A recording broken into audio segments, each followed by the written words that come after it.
Hello, this is Topsy from Neverending Stories, and today I'm gonna review Slimer by Harry Adam Knight. Harry Adam Knight was the pseudonym of John Brosnan, who was an Australian writer born in Perth, and he died of pancreatitis in London. Sad ending to this story. Anyway, Slimer is a pulp horror story and was published in 1983. The main thing going on here is a group of friends trying to combat a gene-manipulated monster, which is very similar to The Thing, horror film 1980s. The book is very similar to this movie. It's claustrophobic, thrilling, tense, but you have no badass American with his cowboy hat. Two revolvers going pum pum pum pum. We have no gunslinger. That's all I have to say about that. It reads very fast because it's not too difficult. I really hated the first half of the book because the first half is character driven and no character is well done or good, not really developed, except for Alex. Alex is by far the most developed character, and I'm just gonna read to you the first 3 paragraphs so you understand what this whole thing is about. Christ, it's cold, thought Paul Latham. His face was red raw from the wind except for 2 white patches on either side of his mouth, caused by the effort of keeping his jaws clenched together. He wasn't going to let his teeth chatter like those stupid clockwork dentures that Mark had found so funny back on the yacht. He knew he would have to give in to the weather soon, but for the moment it was important to him to be the last to surrender. 4 of the other 5 in the small boat were holding their thin clothes tightly together and pressing hard into the only source of warmth they had: each other.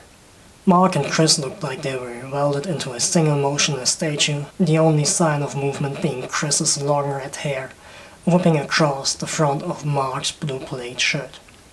Linda was buried against Paul, her face turned from the wind, and Rochelle was similarly clinging to Alex. Alex, like Paul, was playing stoic.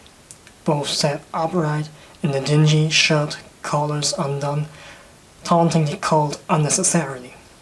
Paul's eyes never met Alex's, but his peripheral vision was on full alert for any sign of Alex giving in to common sense.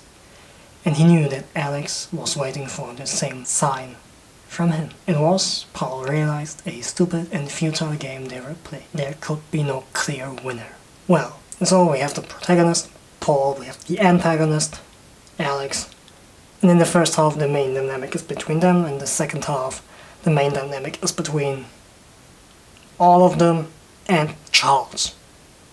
It's just Charles, and you will meet him and you will be scared of him, because he's really well done. Paul is a cutout hero. I don't have much to say about him, except that he is a cutout. There's nothing good to say about him, there's nothing bad to say about him, but he knows how to fly a helicopter. At least he knows the basics, which is apparently enough. Linda, his girlfriend, is a strong woman, independent, Paul's sidekick, although she has her own story in the book, and she's good. For a man writing a woman, she's not too bad done. Then we have Chris and Mark. Chris is kinda weak. I don't enjoy her. Mark is an addict, and Chris loves Mark and is willing to do everything for him to get his dope. I don't like her character arc. I don't like what happens to her. I hate it. Okay, all I have to say. Mark, I don't know what's up with him, but you can write an addict person better than what Knight did to Mark. And we have Rochelle and Alex. Rochelle's main character trait is keeping up with Alex's shit. She's strong too, but there's not much. Again, there's not much to say about any of them except for Alex. And I don't like what there is to say about Alex because he's a sex-driven sociopath. In the book, the narrator changes from the 6 friends in each chapter, and sometimes we have another person. Yeah. Editing Topsy here. The narrator does not change. It stays the all-knowing third-person narrator, but the point of view changes. Let's get back to the video. Alex took another swallow out of the bottle, then resumed his maddening drone. His eyes moved back to Linda, traveling slowly up and down her body, lingering on the tight crotch of her jeans. She felt as if he could see through her flesh as well as her clothes, that he was penetrating deep into her most vulnerable inner places. She could feel the waves of lust radiating from him like heat from a fire. She could sense the cruelty mixed in with the animal desire. If he got his hands on her, she knew he wouldn't be satisfied with just sex. He would want to hurt her too, and bad liar. She gave an involuntary shiver, which she hoped he hadn't noticed.